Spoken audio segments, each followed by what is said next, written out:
Hello, my name is Ravi. I'm a good friend of Jai Narayan.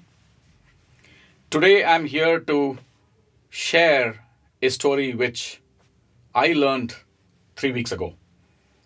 A fantastic story about how he came about to write an amazing children's book due to be launched in a few hours later today.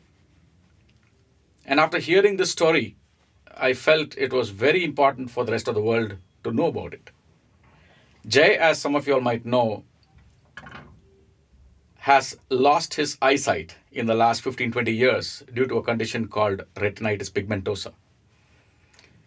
And it was probably about 15-20 years ago when he learned about it. And obviously, like any other ailment, you go around looking for solutions to either arrest the problem or get a fix. But this is a kind of disease where there is no cure yet today. So the story goes back to the time when he was in an Ayurvedic hospital in Trivandrum in Kerala, India, undergoing treatment to try and correct his eye condition. He is lying on the hospital bed with his eyes bandaged. And, it's very easy to get into a flow of negative thoughts when you're in that situation. To fight this, Jay did something amazing. He started thinking about all the things that he could do in that situation, and one of which was to think about, writing poems in his head. So he decided to look at a children's topic. We've learned A for apple, B for ball. He started thinking differently. Why not think of animals? Can I think of an animal, beginning with each letter in the English alphabet? And since he could still see a little bit at that time, it is this very notebook that he used to jot down his initial thoughts. And as you can see, these are his own handwriting years ago. And this is amazing stuff. This is the very first, I would say, avatar of the book that you're going to see getting launched in a few hours today. So the journey started then. And then he got in touch with his niece, who was probably 12 or 13 then, requested her to start helping him convert his thoughts into illustrations, the animals that he thought about. And she went about, a 12, 13-year-old girl, out with her watercolors, coming up with these illustrations. And these illustrations finally, were digitized. And 3 or 4 weeks back, the situation was we had digital images of these illustrations. The text had been typed in and entered, and that was the situation when we decided why not we compile this into a full-fledged book and share it with the rest of the world. So, ladies and gentlemen, since then, we have come a long way.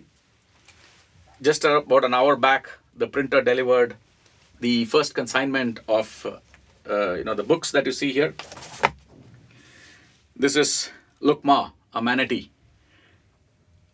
As you can see, the work which didn't start, with an author sitting in one place looking for inspiration.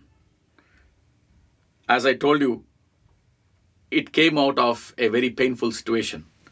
To have thought about something very, very positive while being in that situation and coming out with material like this, I think it's amazing. Probably a one of its kind in this world.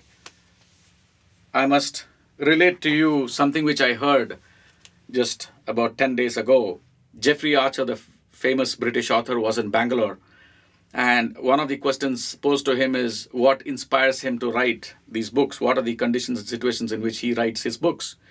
And he mentioned about, he's got a house in a sleepy village, which is on an island off the coast of England, facing the ocean.